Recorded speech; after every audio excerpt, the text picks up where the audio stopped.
Qada dari Allah. Mohon penjelasannya Habib Nabil. Baik. Izin Ustaz Syam, Ustaz Maulana, Ustaz Syam semuanya. Hadirin wal hadirat yang dimuliakan Allah Subhanahu wa taala. Lalu bagaimana kalau misalnya orang yang dia melakukan perbuatan buruk, ya, kemudian apakah kemudian matinya su'ul khotimah, ya.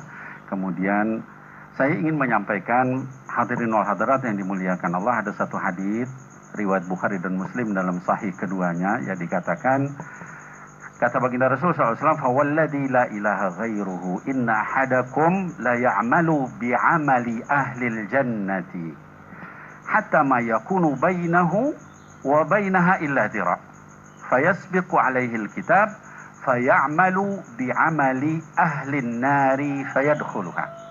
Ini mengerikan. Jadi kata baginda Rasul SAW, ada seorang hamba, ya, yang dia itu beramal dengan amal ahlil jannah. Artinya kerjaannya dengan perbuatan amal yang soleh, begitu Mas Ani. Ya, terus gitu dalam itu. Tapi fayasbiqu alaihil kitab. Jadi didahului di dalam kitab bahwa dia ini memang termasuk ahli neraka. Maka nanti fayamalu bi'amali ahlin nari fayadkhuluha. Nanti di akhir hayatnya dia akan banyak beramal dengan amal ahli neraka, maka dia akan masuk dalam neraka.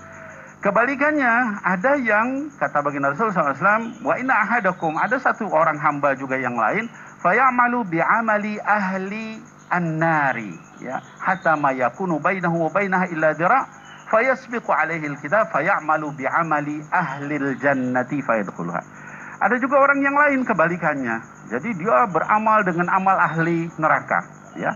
Tapi sudah ditetapkan dalam kitab bahwa dia adalah orang yang baik. Maka pada akhirnya dia pasti akan berbuat baik, dia bertobat kepada Allah Subhanahu wa taala, maka dia kemudian dimasukkan ke dalam surga oleh Allah Subhanahu wa taala. Jadi saya ingin menyampaikan, kita betapapun banyaknya maksiat, jangan pernah putus asa dengan rahmat Allah. Karena tadi hadis bilang begitu. Kalau di akhirnya kita berbuat baik, kita tobat dan sebagainya, bahkan dalam hadis sahih lain dikatakan ada seorang membunuh 99 orang, ya. Bayangkan, bunuh 99 orang, lalu kemudian apa saya diampuni katanya kan, ya, lalu dibilang nggak diampuni, dibunuh lagi sama dia jadi 100. Gitu kan.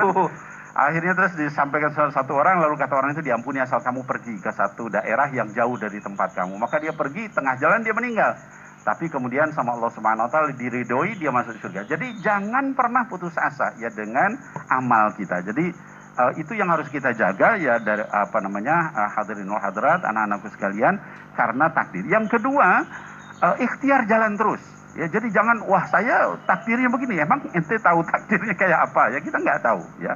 Tadi Ustaz Maulana sampaikan ada orang yang husnul khotimah, cirinya apa? Orang mati syahid, ya. Mati syahid banyak jenisnya tadi dikatakan. Yang kedua, orang yang akhir katanya la ilaha illallah.